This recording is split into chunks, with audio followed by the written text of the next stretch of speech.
Thanks for being a part of In the Trenches with Dave Lapham, brought to you by First Star Logistics, as always, in the studios at First Star Logistics. And man, we had a great conversation with Justin Riscotti, Bengals' new passing game coordinator. Very, very impressive coach. He's paid his dues. I mean, from a player standpoint at the collegiate level, as well as a coaching standpoint, he has definitely paid his dues. And the exposure that he's had has been across all levels of the offense: quarterback, wide receiver, offensive line. He's coached it all. I think he's going to bring a great dynamic to the Cincinnati Bengals. We talked about who influenced his coaching career, talked about a lot of things with Coach Rascati. It's going to be well worth your time. Thanks for joining us.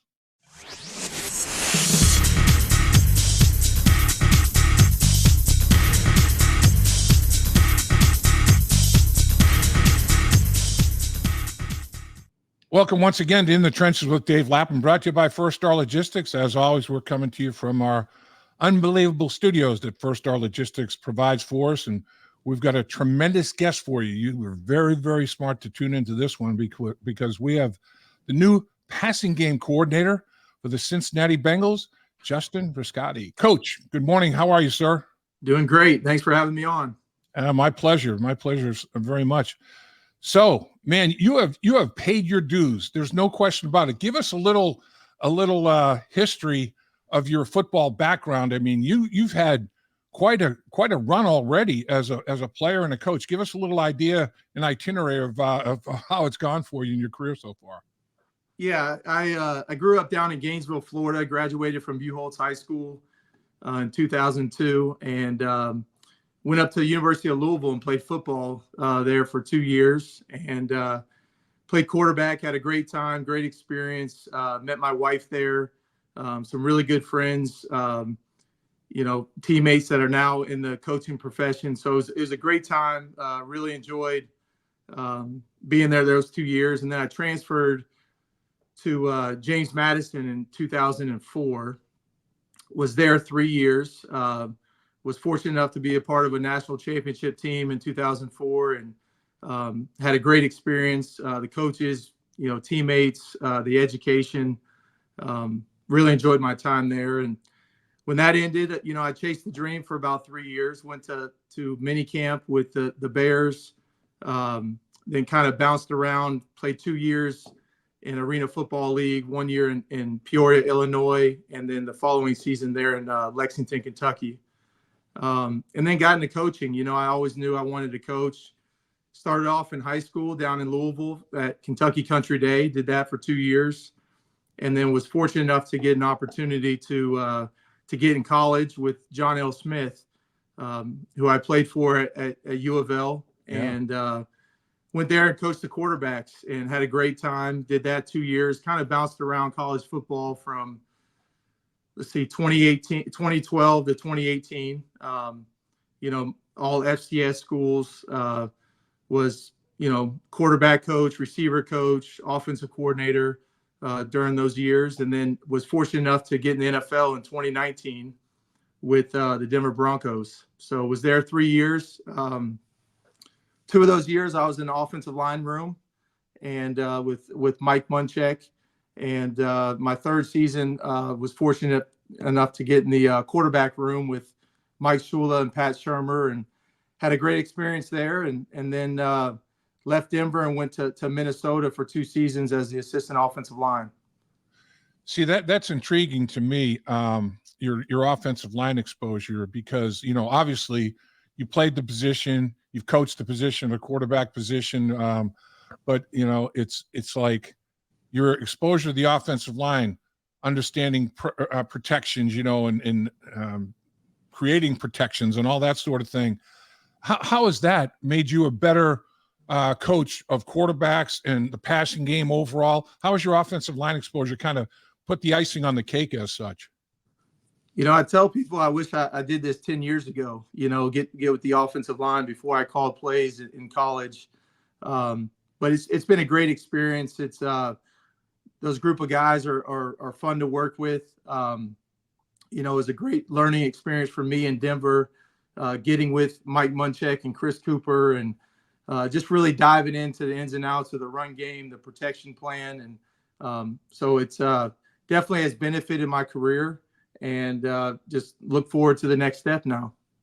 It's interesting. A big eye opener to me was my rookie year with the Bengals had Paul Brown as the head coach, the legendary Paul Brown, Hall of Famer, just one of the icons of the league. And his big thing was, okay, I don't want you to just have tunnel vision on your position. If you're a guard and you pull, does the center reach? Does the tackle block down? Is the backfilling? What's going on around you? I want you to have the whole environment. So he would give us tests, written tests, and we'd get a grade on our assignment on the upper left-hand corner and a grade on everybody else's in the upper right-hand corner. He wanted you to know all of it. He wanted you to know what was going on with play action fakes, with route. It was like, wow, this is eye-opening. And he like brought me to another, level of football. Is there anybody that did that with you? Who was the guy that, like, man, I learned so much football from this guy, or more than one guy along the way? Yeah, I've been blessed, as a player and a coach, to be around some very talented coaches, and there's always something to learn and from everyone. And but really, I would say Mike Munchak. I was there with him for 3 years in Denver, and he's a great friend of mine, a great mentor. Still talk to him to this day, probably once a week. But he was a Hall of Fame player. One of the most well-respected offensive line coaches in the league. And he just does a great job of communicating with the players, building relationships, preparing each week. And, just had a great time with them, but definitely learned a ton of not only offensive line play, but just scheme and primarily with our protection plan. Along the way, all the stops that you've made and learned something at every one of those stops, obviously. But is there one in particular, maybe more than one, that influenced and shaped your career more than any other? I've had great experiences everywhere I've been. I've been very blessed to work for some really good head coaches and assistant coaches along the way. And so really it's, again, just very blessed to be where I am today and the career that I've had as a young coach, and just look forward to, what's next, Absolutely. You come from Minnesota. Kevin O'Connell, Zac Taylor have a mutual respect. A big time respect for each other. They seem to be very similar in a lot of ways. Do you detect, I know it's a short sample size here, but do you see more similarities than differences between Zac Taylor and Kevin O'Donnell in terms of how they approach the game of football? Yeah, absolutely. They're both, very great coaches, do a great job as play callers, had a lot of success as head coaches as well. And just really excited to get here with Zac and to learn this system and how we do things, and, be a part of a special place. We've got a great team, a great group of coaches, and just, look forward to this season. From a system standpoint, are there more similarities than differences there? When you have to make a change like that, and I know terminology is obviously, it's like, like a foreign language, terminology can be so different, but from a structure standpoint and that aspect of things, are there more similarities than differences, do you think? Oh, absolutely. There's very similar philosophies, but what they both do a great job of is adjusting to their personnel. And whether it's, obviously you want to build the system around the quarterback, but also, the talent that's, here and what we have around the quarterback. In Minnesota, we had multiple tight ends, we had a fullback. So I thought Kevin did a great job of evolving the system to fit the personnel we had in Minnesota. And same thing that, what Zac has done here. And again, just really excited to be with Zac and this staff and to move forward and learn and grow. And it's just a great opportunity for me and my family to be here. What was it like? What was the feeling like to win a national championship when you're at James Madison? What's that like? Oh, it was great. It's to walk off that field in Tennessee-Chattanooga with the championship was unbelievable. Just all the hard work you put into it, and to do it with your teammates.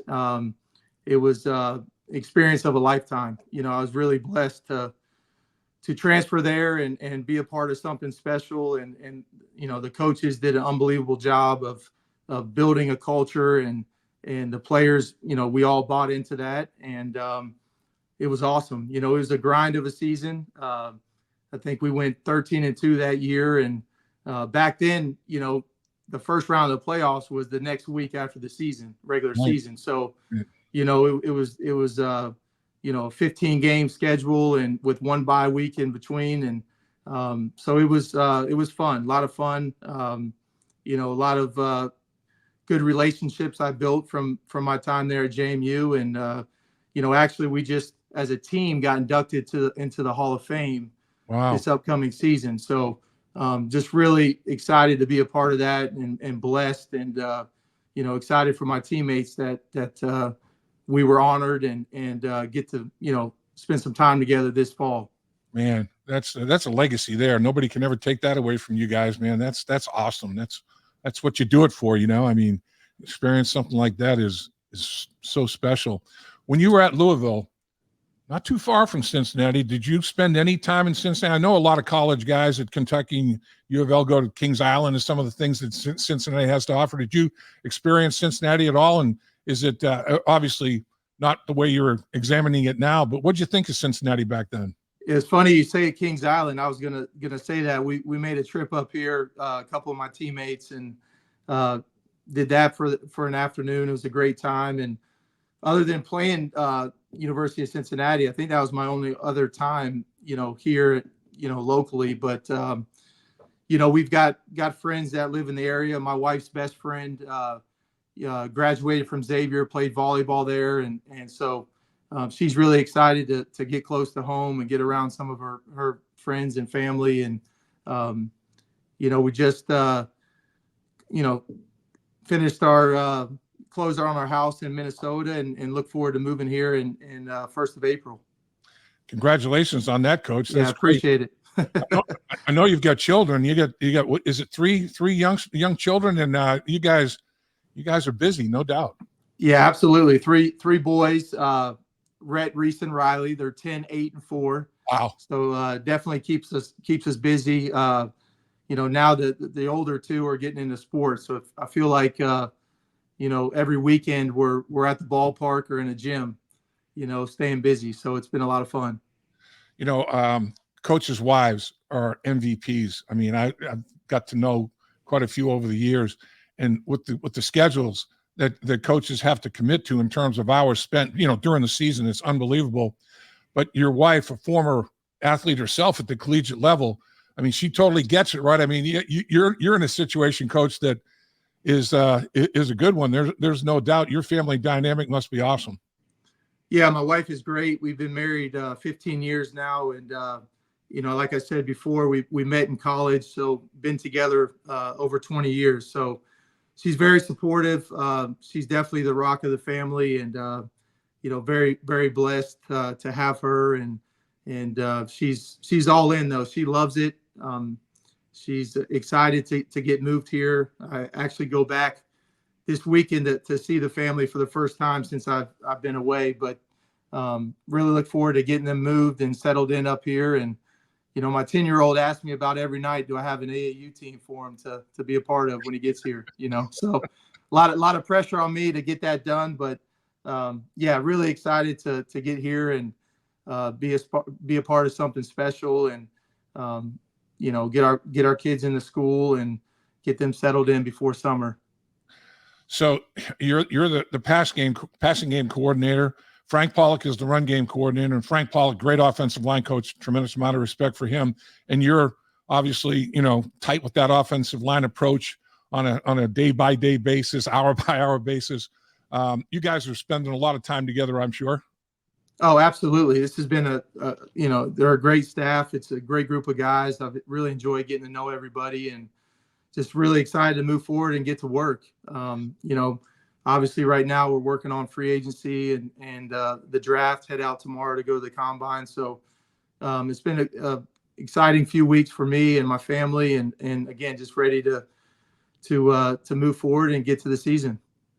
T. Higgins gets tagged. No great shock to Bengal Nation or anybody involved with Bengals Nation. So you've got a guy named Jamar Chase, a guy named T. Higgins, a couple of pretty decent weapons. You worked with Jefferson up there in Minnesota as a pass game coordinator. What can Bengals fans expect Justin Riscotti's pass game to look like? Well, again, I'm excited to get here and learn and to join the staff. And, Zach and Dan have done a great job with this system. And like you said, we've got a lot of talented players on the roster, and, just really excited to dive into the playbook and to get with these guys here in a couple months when they get back from the off-season program. And just really look forward to getting started and be a part of something special. You're at a quarterback up in Minnesota, highly respected, highly regarded Kirk Cousins. I mean, this guy puts up numbers. Here in Cincinnati, Joe Burrow. Again, you probably haven't had much interaction with Joe Burrow at this point in time, but from what you've heard and what you know and watching tape, more similarities than differences with these guys. And I guess maybe in terms of their football mind, they both seem to be like Mensa football guys in terms of football IQ.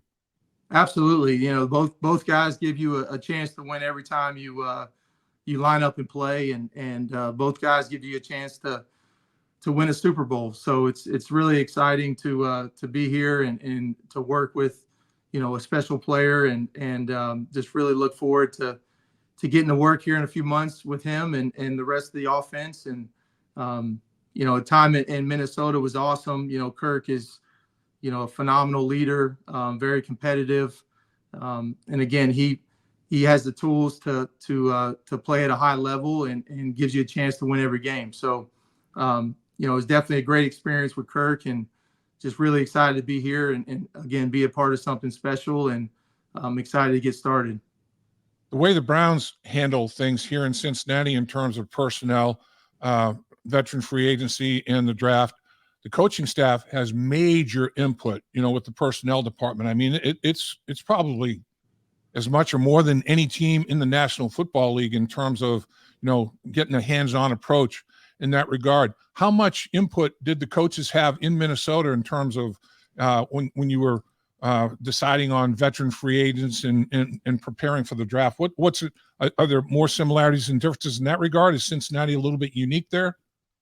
Yeah, definitely unique. I'm excited to get out on the road and get to know some of these players in the draft. The ability to get out on the road and meet with these guys, work them out, really get to know them, I think is really beneficial. It kind of reminds me of college football and recruiting. Getting into the schools and getting to know the kids and their families. So I think it's a huge benefit for us to have that ability to get out and get to know the guys and really do a true evaluation. Because sometimes it's hard just to totally eval a guy just on tape. And I know that's the case most of the time, but if you do have the ability to get on the road and spend a little bit more extra time with them, I think it's a huge advantage for us. Zach's his posture with the coaching staff is it's not autocratic, it's democratic. It's like everybody. I know you guys have great ideas. Let's throw them out there. Let's hash them out. It doesn't matter who gets credit for what. Let's just get the best thing that we possibly can put together for this football team. I'm sure you've already been asked to voice, your thoughts on the passing game that you experienced in Minnesota and other places. I mean, what have those meetings been like? Is there an unbelievable exchange of ideas with Zac Taylor and that coaching staff? Oh, absolutely. It's a great group of guys with a lot of knowledge, a lot of experience, and again, just trying to get settled in here. And right now we're busy working on free agency and the draft, and then when we get back from the combine, we'll probably do more of self-scout and dive into our plan for the off-season program. But again, just very blessed to be here and a part of such a special staff and a really good team and excited to learn and grow and go to work with these guys every day. Boy, I bet your eyeballs must feel like projectors right now, Coach. I mean, you're looking at tape of the Bengals offense. You're looking at tape of veteran free agents, you're looking at tape of college prospects. I mean, man, you're burning up that equipment down there at Paycor Stadium. Yeah, absolutely. You know, my first week here, the first thing I wanted to do is get to know our team. So probably watched 10 games and got comfortable with our current roster. And like you said, dived into the free agents and now moving on to the college guys. But it's been a fun few weeks. You know, I'm staying downtown here at the hotel, and, you know, my family's back in Minnesota. So spending a lot of time in the office and watching tape and getting to know these guys. But, you know, excited to get up to the combine tomorrow and watch these guys work out, get to know them a little bit in the interviews and take that next step. I don't think you're allowed to have any, you know, football meetings, discussions or whatever with players at this point in time. But have you been able to meet any of the guys here while you've been down at Paycor getting your work done? Yeah, just briefly. You know, a lot of guys are here that have been injured and doing rehab and, you know, working out in the weight room. So I've been able to see a few of the guys downstairs. And it's, you know, been exciting getting to know these guys and seems like a great group of players. And, you know, I know here in the next few months, you know, we'll get all of them back and get going in the off-season program. At what point in your career, when you were still playing, did you know that, you know what, really, when I'm done playing, whenever that is, when did the coaching bug, you know, hit you and start to grow, I guess, on you? Well, I always knew I wanted to coach as a kid. That was something I've always wanted to do. So, you know, going through, you know, college and coming out in, you know, 2007, I was, you know, hoping to get an opportunity in the NFL and play for a lot longer than I did. But, you know, my wife was ready for me to move on my second year of the Arena Football League. She was, you know, nothing, you know, came from it after that second year. She was ready to move on and get into coaching. So, again, I you know, really enjoyed playing and the experiences I had, but, you know, got into coaching in high school in 2011. And from there, just been at it since, you know, and have 3 kids in 3 different states. So we've moved a bunch, but it's been a great journey and my wife's been awesome. My boys are really excited about this move and just look forward to what's next. So you've had such a diverse exposure to offenses, different types of offenses along the way. Like how many different offenses have you drawn from to say, you know, well, I really like this aspect of what we did here. This made a lot of sense when I was there. I mean, well, how has your offense kind of evolved? Is it a little bit from everything, or is it the most recent thing you've been exposed to? How does that shake out for you? Yeah, absolutely. I've been able to pull from different coaches, whether it was when I was playing or, you know, now into coaching. You know, I was, again, blessed as a player to play for some really good, you know, head coaches and offensive coordinators. You know, my time at Louisville, I was with Bobby Petrino. So there's a lot of things with, you know, in terms of quarterback play and philosophy as an offense that I was able to pull from. And then going to James Madison, playing for Jeff Durden. You know, Coach Durden's had a ton of success with his quarterbacks and his offensive system. And so, again, as a player, I was, you know, extremely blessed to learn a lot and be around some really good coaches. And then, you know, getting into coaching, I was, you know, coached high school football with Dave Ragone, who, you know, Dave was just the coordinator at Atlanta, who's now in LA with the Rams, but Sure. Learned a ton with, you know, football from him. And then, you know, my time in Denver, I was with Rich Cangarello, who had came from San Fran with Shanahan. So, you know, was exposed to Kyle's system in 2019. And then 2020 and 21, I was with Pat Shurmur, who's done a great job offensively through the years. And then moving on to Minnesota with Kevin, you know, to learn his system and, you know, a lot of the similarities, you know, that Zach does here and Sean does out in LA. It's been fun to be a part of and really learn the ins and outs of it. Boy, that's a impressive list of mentors, man. It really is. I mean, you're a young guy. What are you in your early 30s, Coach? No, I wish. I just turned 40. So just turned 40. Unfortunately, okay, 40 years old. But I mean, to do what you've done and to be exposed to all the people that you've been exposed to. I mean, when you decided to get into coaching, your obvious goal probably was at the highest level in the National Football League to be a passing game coordinator in the National Football League, and just turning 40 years old. Is that a quicker arc than you had anticipated, or did you even think about that kind of stuff? Where are you from a mindset there? Yeah, I didn't really put much thought to it. Again, I've really enjoyed this journey and been very blessed as a young coach to be with some really good people. And, was just really excited when this opportunity came about to be a part of something special, to get here with Zac and his staff, and just really excited to get started. But no, I just haven't really put much thought to it. Again, it's been a fun journey and a lot of moving and ups and downs, but really excited to be here and feel very blessed for sure. As a player, I'd be real excited. I mean, yourself, a young successful coach, Dan Pitcher, a young successful coach, the youth factor, but still having a lot of experience and a lot of knowledge and a lot of inventory potentially to draw from. That's got to be, if I were a player, I'd be unbelievably excited about that. Are you excited about being part of that, part of that whole unit? Oh, absolutely. These guys are great. Dan's, been here, I think, going on 8 years, and yep. And just really excited for him and his opportunity that he has. And again, this is a special place with a really good group of coaches and players, and just excited to move forward and work with these guys and hopefully have a great season. So the real estate market here in Cincinnati, are you in Cincinnati, Northern Kentucky? I don't know, how close you want to be to the stadium and all that good stuff. Are you finding some pretty good spots potentially, though, for you and the family?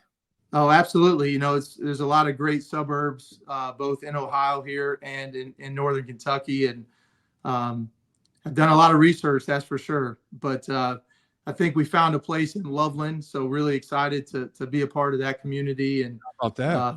Again, to get my family moved. I think we closed on the house in Minnesota. Finish the paperwork up this week and hopefully get the family moved at the end of March and get settled in. So that's awesome. My son and his family live in Loveland. I can attest that you picked a great spot. No question about that. All right. And finally, Riscotti. It's got to be Italian, right? Absolutely. Okay. So my wife, her maiden name Del Vecchio, and I would go as a rookie Easter dinner at her grandmother's house. I mean, it was, unbeknownst to me, like an 8-course meal, but the first course was all these pastas, lasagna, rigatoni, ricotta. I'm like, what the heck? I just didn't, I was killing it. I mean, I'm just destroying all this pasta. And my future brother-in-law elbows me. He's like, dude, you got to chill out. They haven't even brought the meat yet, and then here comes the sausage, meatballs, brajol. I was like, what the heck? I've never seen so much food. Is that kind of the household you grew up in too? Oh, absolutely. When I used to go to my grandparents' house, it was as you're eating breakfast, we're talking about what's for lunch and dinner, but my mom definitely has learned a few of the recipes from my grandma, and every time I go back in the summer, I make sure I get some of those specialties, and nothing like my mom's spaghetti sauce for sure. I'm telling you, nothing better than homemade sauce. And they called it gravy. And they said, you want some gravy? I'm like, gravy? What the heck? I'm not putting beef gravy on my pasta. They're like, no, gravy. And they passed me, oh, sauce. No, gravy. I was like, okay. All I know, it was homemade, and that stuff was great, man. There's no two ways about that. Coach, absolutely. I know the coaching staff. I mean, you've already brought a lot of knowledge and throwing things out there that I know guys are impressed with, and we're real excited to have you as part of this staff with the Cincinnati Bengals, coach. And I wish you nothing but success. I think the players are going to have a tremendous response to what you're all about, and appreciate you carving time. I know you're busy heading to the combine. Good luck at that. Hope you guys uncover some diamonds, some gems in that process. And And best of luck getting ready for the early stages here of the offseason, sir. That's right. Well, I appreciate you having me on. We're really excited to be here and look forward to meeting you here soon. Same here, Coach. Welcome to Cincinnati. And I think the Bengals found themselves a good one. Appreciate you very much. Thank you. You guys have a great day. All right, you do the same. Thank you. All right. Dave Lapham here, and every day I am grateful for my experience to have played professional football. As a player, I realized self-motivation, leadership, and appreciating your teammates are key. At First Star Logistics, you can use those same attributes to create the life you want for you and your family. Build your future by working hard like I did. You'll see results both on and off the field. Call First Star Logistics today and be part of our winning team. Opportunity knocking.